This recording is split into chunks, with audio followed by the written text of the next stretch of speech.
estamos em mais um podcast da plataforma Cria, o Pode Criar. Hoje estamos recebendo uma roteirista, cineasta daqui de Brasília, a Renata Diniz. Olá, Renata, seja bem-vinda. Oi pessoal, tudo bem? Explica aí em poucas palavras quem é Renata Diniz. Renata Diniz é uma roteirista e diretora aqui da cidade. Nasci aqui, frequentei bastante os cinemas daqui, né? O Festival de Brasília. Também a época lá, não sei se você é dessa época, mas a época lá da Academia de Tênis. Nossa, cinema da Academia de Tênis, né? Bons tempos, né? Hoje dá pra fazer um filme de terror lá, né? Porque tá tudo abandonado. Nem sei como é que ficou, assim. Eu na verdade, quando eu era adolescente, eu tava já em contato com essa coisa de filmes e tal, sempre gostei. Tinha alguns amigos que iam direto, assim, pro cinema, acabei fazendo parte desse público que se formou, né, de cinema, principalmente com a tradição de Brasília, de festivais e tal. E aí eu fui fazer publicidade, não sabia muito o que eu queria fazer, fui fazer publicidade, nem gostava muito de publicidade, assim, essa coisa de trabalhar com propaganda, esses negócios. E ao longo do tempo, eu sempre fiz cursos paralelos, assim, eu não sei se você lembra dos cursos do Sérgio Morricone, que tinha lá na 508 Sul, enfim, sempre, aí tinha também aquela locadora Cult, né? Cult Vídeo. Aquela época de VHS, gente... Muito legal. A gente não é mais jovem, né? Mas enfim... Ao lado do Beirute, ali na Asa Norte, a última que sobreviveu. Exatamente. E aí, acabou que eu fui fazer publicidade e, assim, a minha tese também foi um documentário, um curta documentário, sempre fui bem pro lado de audiovisual mesmo, assim, sabe? Trabalhei durante a faculdade, né, fiz vários estágios na coisa de publicidade, mas quando eu formei eu fiquei meio perdida, assim, eu pensei, gente, será que eu vou fazer concurso, né, porque, né, Brasília... Todo mundo quer fazer concurso aqui em Brasília. Exatamente. Mas acabou que eu não sabia muito pra onde ir, aí teve um dia que me deu um insight, assim, de procurar as produtoras, já que, né, a coisa do vídeo sempre me chamou a atenção, e a coisa de escrever também, acabei entrando numa produtora e fiquei anos lá escrevendo institucional. E você também trabalhou com produção, né, que é o outro lado... Não trabalhei com produção. Na verdade, sim, meu primeiro trabalho com cinema foi o A Noite por Testemunha, do Bruno Torres, que era um filme sobre o indígena que foi, né, que atearam fogo e tal, assassinaram ele. Lá no W3, né, um caso triste. Exatamente, bem triste, foi bem marcante triste, bem marcante pra cidade, foi bem triste, eu fui assistente de produção. Só que eu nunca tive esse tino, assim, pra produção. Eu passei, por exemplo, eu fui pra set de propaganda, essas coisas, cheguei a fazer até coisa de figurino, mas, assim, isso bem novinha, quando eu ainda tava me descobrindo. Mas eu nunca fui muito pra produção, não, assim. Tá. Mas no sentido que você teve uma experiência, né? Porque eu acho que de alguma forma isso foi rico pra depois você poder escrever, né? Porque eu acho que é muito comum. Às vezes as pessoas querem escrever, mas pra você conseguir transformar aquilo numa produção, né? Você tem que ver o custo e sempre ter isso como dimensão. De alguma forma, né? Eu acho que, assim, eu acho que me deu uma base, assim, de audiovisual no geral, mas eu acho que, assim, por exemplo, eu acho que meu primeiro trabalho foi de telemarketing, entendeu? Então, assim, essas outras vivências que a gente tem na vida... Vão enriquecendo, assim, sabe? Para além daquela coisa específica, ainda mais quando você é roteirista, viagens, né? Tipo, conhecer pessoas, para além do trabalho... se interessar por outros temas, por exemplo, Refúgio é o tema do véu, que, cara, já desdobrou num longa que eu tô escrevendo, que tem mais ou menos a mesma pegada. Então, assim, conhecer e viver a vida mesmo, né, e passar por experiências te dá matéria-prima para você, né, escrever. Claro que foi importante eu perpassar por esses lugares, inclusive como experiência de trabalho, né, nunca tinha trabalhado, fiz muito estágio, trabalhei muito de graça, inclusive bem no comecinho, enfim. Trabalhos relevantes, às vezes vale a pena a gente pagar para estar lá em contrapartida do aprendizado que a gente vai ter, né? Essa sua experiência que você falou, você trabalhou de graça, na verdade você estava despendendo um tempo seu, um recurso seu para ter experiência, né? Assim, na época eu pensava assim, eu também trabalhei, por exemplo, trabalhei já em agência de combate às drogas da ONU, essas coisas. Trabalho social, essas coisas, assim. Mas, não, hoje eu acho que seria bom remunerar mesmo, assim, Com sabe? certeza. Hoje Hoje eu acho que você já tem uma autoridade, já tem uma experiência, uma vivência que te permite... Sim, mas mesmo assim, as pessoas que estão começando agora, porque, poxa, às vezes a pessoa, né, tipo, enfim, não consegue nem pagar os custos, né? Sim. Então, assim, é importante, eu acho, ainda mais quem vai contratar, vai ter aquela pessoa, né, tipo, ter um mínimo lá, né? Acho que hoje... Claro, a gente não pode fomentar aqui o trabalho escravo, né? Exatamente. Tá certo, com certeza. Não, mas eu digo assim, eu acho que foi válida a sua experiência, eu acredito, porque eu também fiz muito trabalho de graça, ainda faço, né?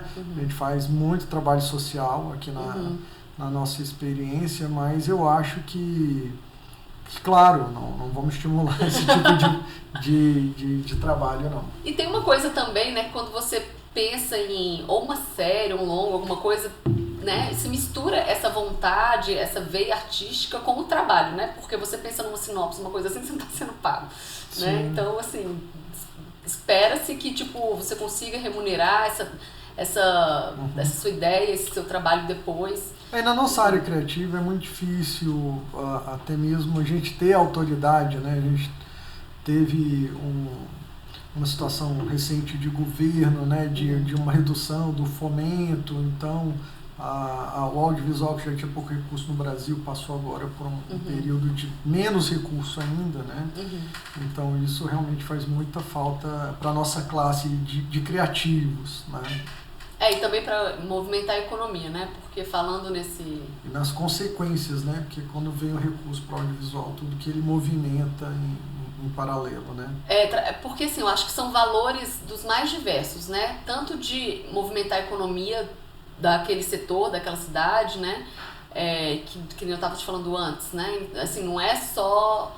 Uma equipe de uma série, de um longa-metragem, precisa de muita gente para trabalhar em diversas áreas, assim. Então precisa do cozinheiro, né, para fazer a comida da equipe, precisa, tipo, do transporte, então tem que alugar transporte, às vezes tem que alugar casa dos moradores, como set, então locação.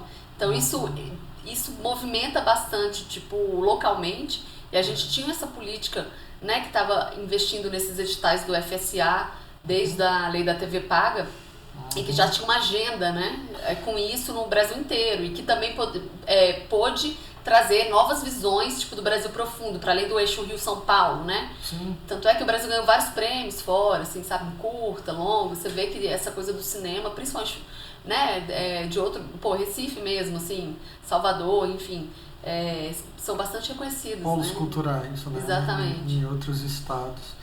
E com certeza, você citou exemplos aí do que movimenta a economia. Imagina, no caso do filme ET, agora o robô. Então, se pensar que um filme movimenta a robótica, né? O ET era um robô, não tinha 3D na época. E aquilo foi um robô super complexo que está em leilão agora por 3 milhões de dólares. Mentira, não sabia. Então, você imagina, vamos juntar um dinheiro, né, galera? Vamos ver se a gente dá conta aí de comprar esse ET. Mas é impressionante. Por exemplo, pode movimentar 30, 40 anos depois um leilão, né, e todas aquelas pessoas que estão envolvidas no leilão de um robô que fez um filme há décadas atrás, né? E é o valor também meio que cultural, né, tipo, de exportar a cultura brasileira para fora, né, de ser visto lá fora, né? Então, assim, eu acho que é um valor tanto econômico, né, de movimentar o país, movimentar... É uma área da indústria que na época, se eu não me engano, era tipo, eu não lembro qual dado agora, mas assim, eu acho que movimentava mais que a indústria automobilística ou farmacêutica, eu não lembro qual dos dois, posso estar falando alguma besteira aqui, mas assim, sim, movimentava pra caramba, assim, sabe? Então, vai em todos os âmbitos, desde econômico até cultural, até, né, o país se vê, essa coisa da identidade. Da imagem, e né? Da a construção imagem. da imagem do país no mundo. Exatamente. Maravilha.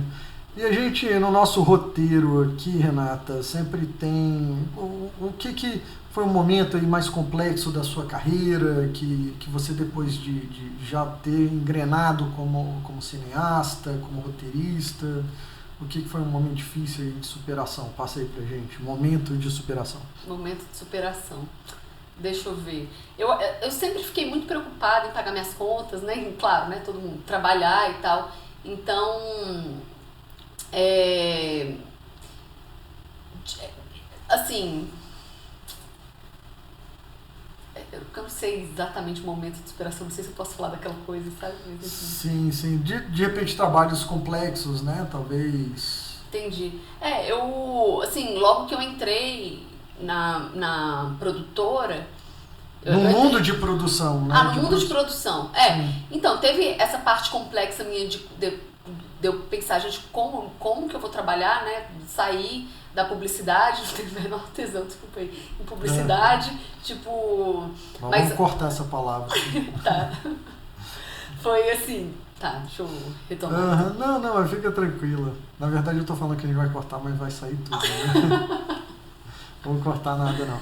Enfim, eu formei em publicidade, aí eu não sabia muito bem o que fazer, então talvez essa insegurança, né? Insegurança eu fiquei sem, né? Todo mundo quer ter a segurança. Contas, ter a sua autonomia, enfim, jovem adulto eu sei que é difícil e tal, você não ganha muito, mas você quer ter sua autonomia, pagar suas contas, essas coisas todas. Então foi esse momento que você arriscou. Você tinha uma carreira relativamente estabelecida, a publicidade era algo que se pagava certo, por um cinema que era totalmente incerto. Não, na verdade foi misturado, assim. Essa época que eu falei que eu não sabia o que eu ia fazer da vida, eu tinha acabado de formar e até então eu tinha estágios, né? Mas eu já queria, né, jovem adulto, pagar as contas e tal.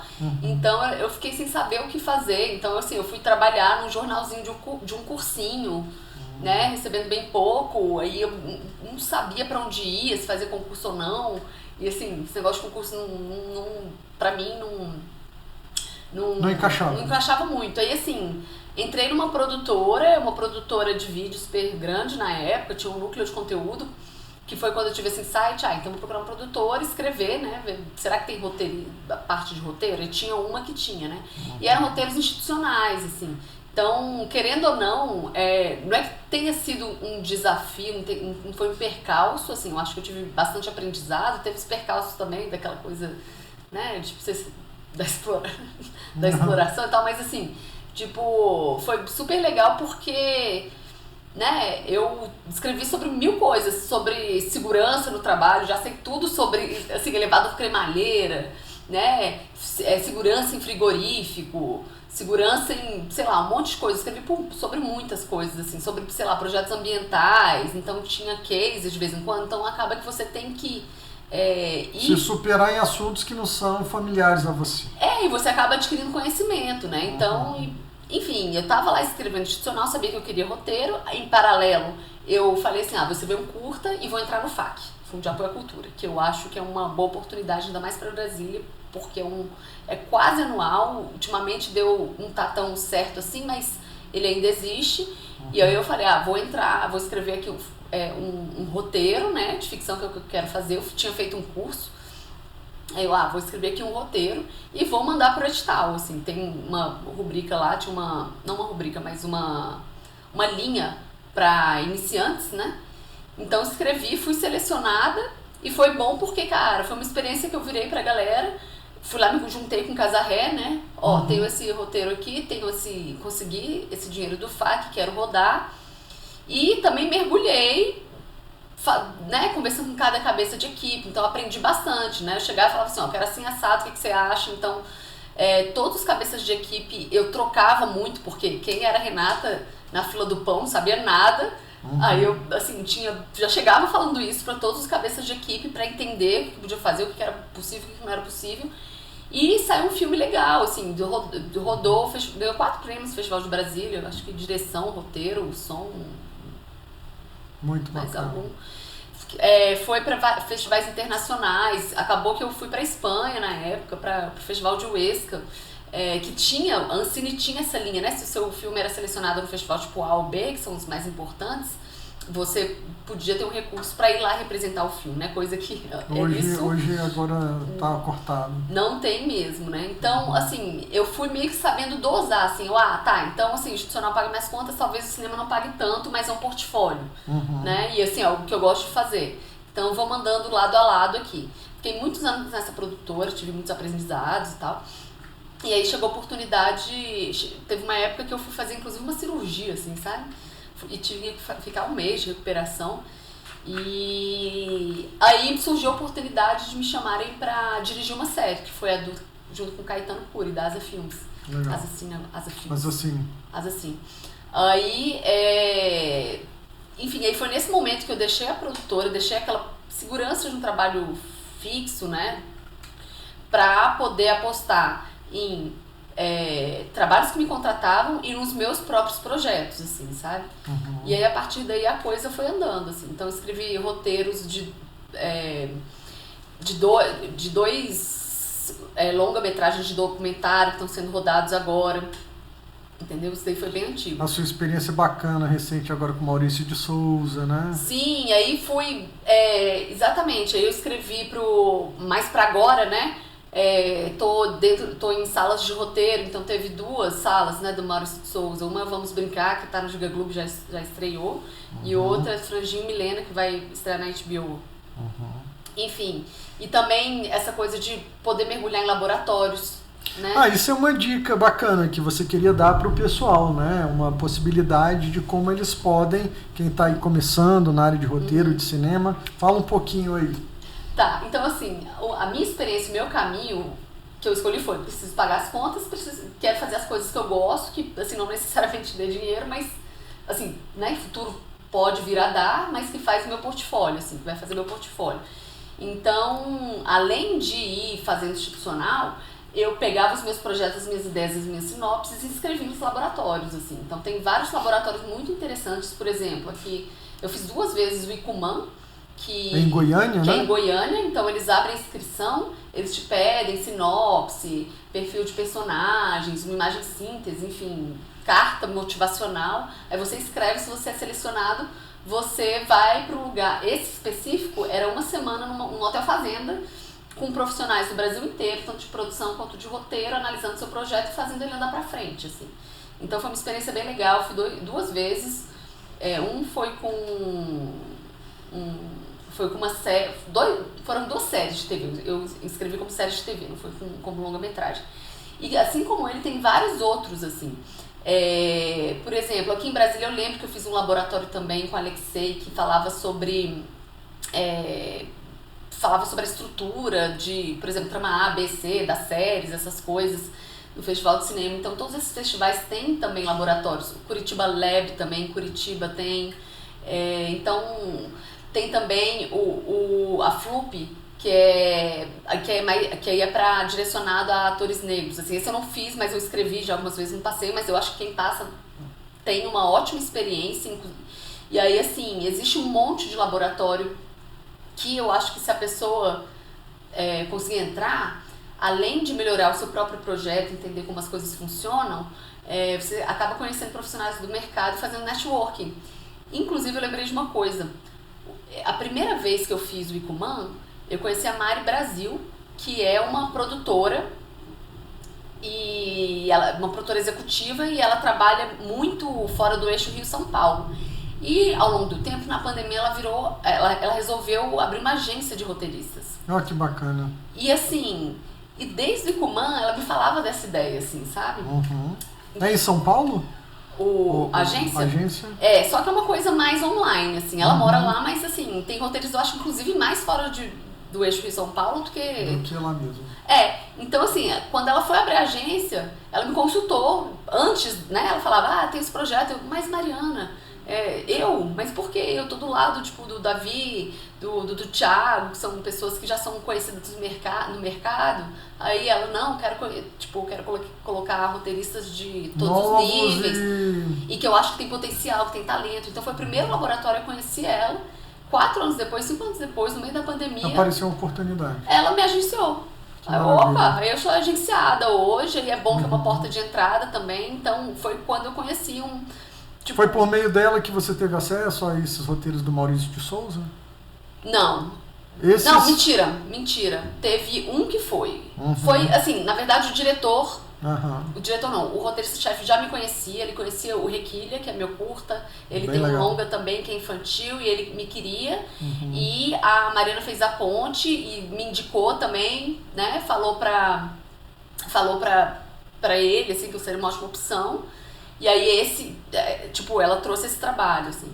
E agora Vamos Brincar foi para um grupo de roteiristas mulheres, que uma das pessoas estavam procurando roteirista, eu mandei meu currículo e ela me contratou. Outra coisa que é legal, eu falei dos laboratórios, as coisas estão se cruzando aqui. Você me fala se eu tiver tá ótimo. metralhadora, tá? Faz sentido, pode ir cruzando aí, tá indo bem.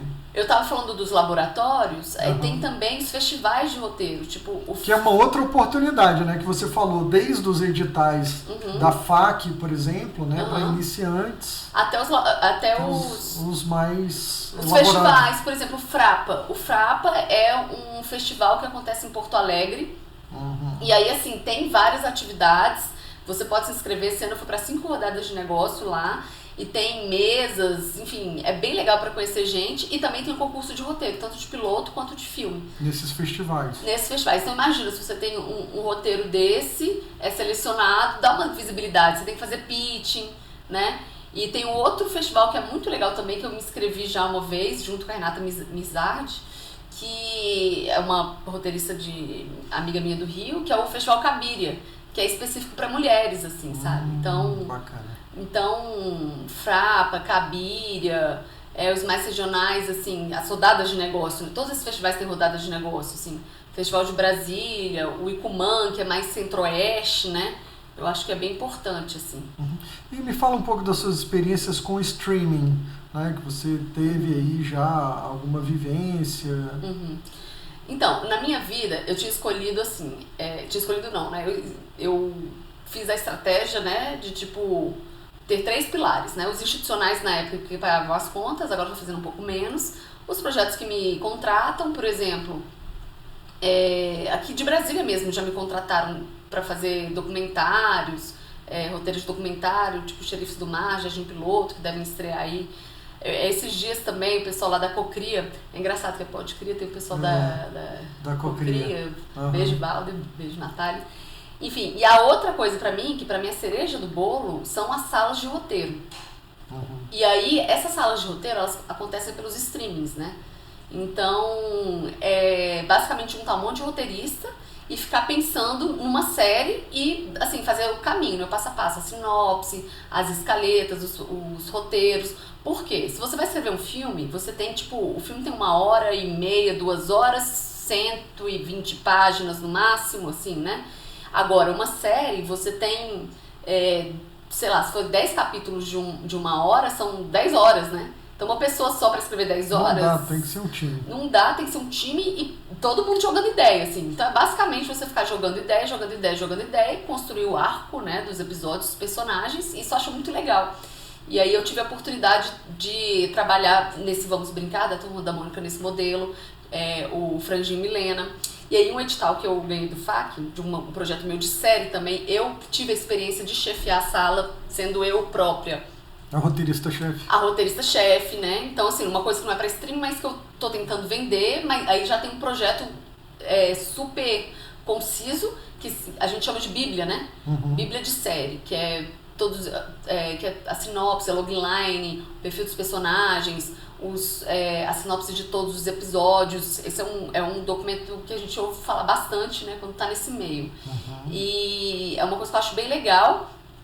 E acaba que, enfim, nos streamings, a experiência que eu tenho é de me chamarem para escrever e tento vender os meus projetos. Roteiristas, assim, normalmente tentam vender os projetos. Pode ser que dê certo, pode ser que não, mas, assim, é uma experiência bem legal, assim, sabe? Como criação coletiva, né? Teve uma experiência diferente de streaming que é da Amazon, que, assim, eu não posso falar qual é o produto, tem que ser porque um mistério. tem esse negócio do sigilo, aí sempre tem que assinar contrato de sigilo, que é uma série... Não fale nada que você não possa falar, tá, né? É uma série internacional, mas aí cada capítulo cada capítulo é uma antologia, então cada capítulo é uma história como se fosse um curta, né? E aí essa experiência foi a experiência mais solitária de streaming que eu tive, que não teve sala de roteiro. Tinha assim, tinha um roteirista-chefe que a gente fazia reuniões para discutir, mas era uma reunião, saía lá, escrevia. Enquanto na sala de roteiro tradicional é todo dia. Um brainstorm. Brainstorm todo dia.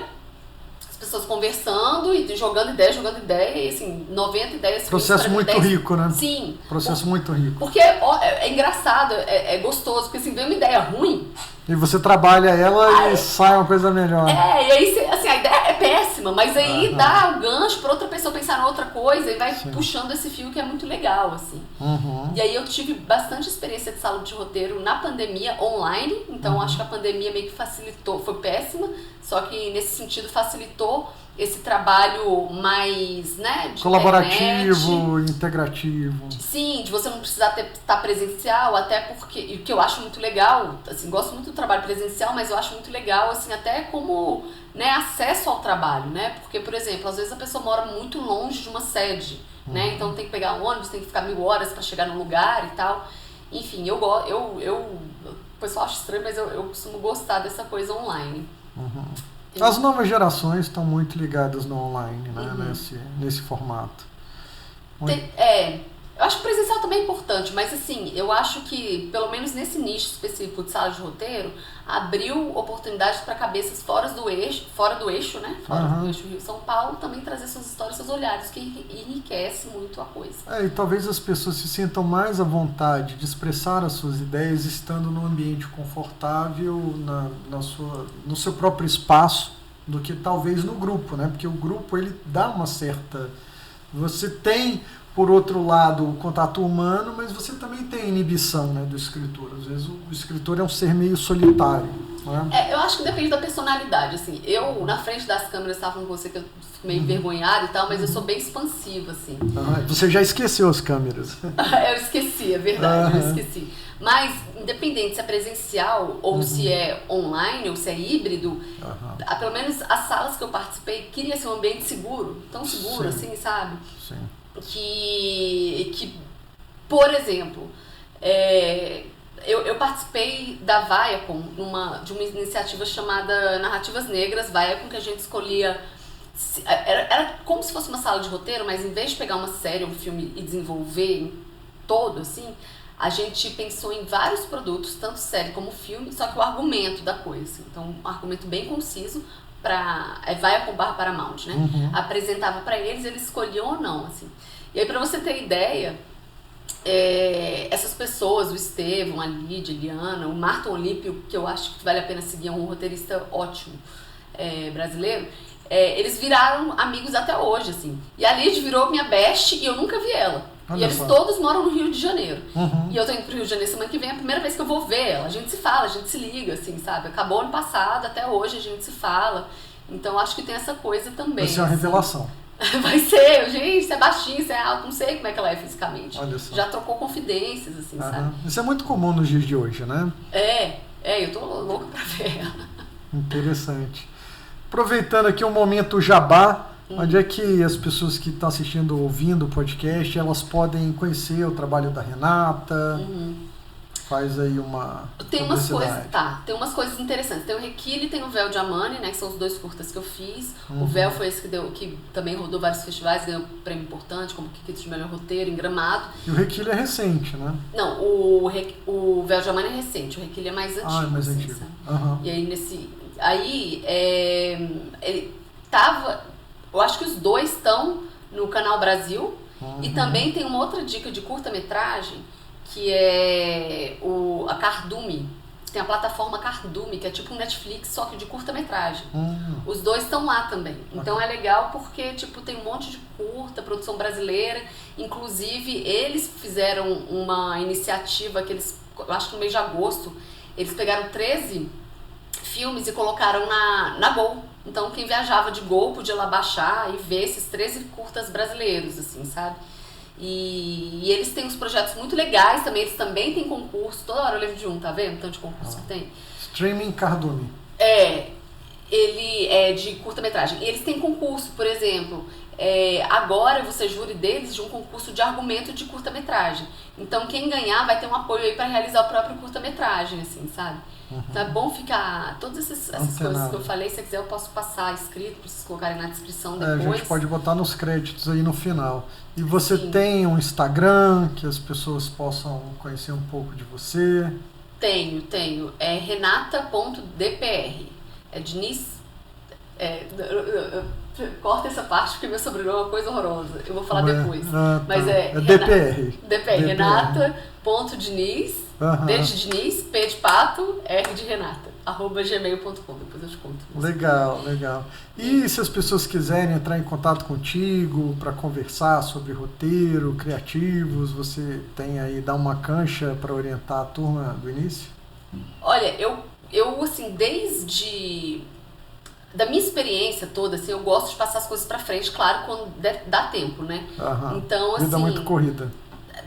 Assim, tipo, talvez eu não consiga parar pra ler um longa-metragem de alguém e tal, mas eu gosto muito de dar dicas e eu quero mesmo que as pessoas voem, assim, sabe?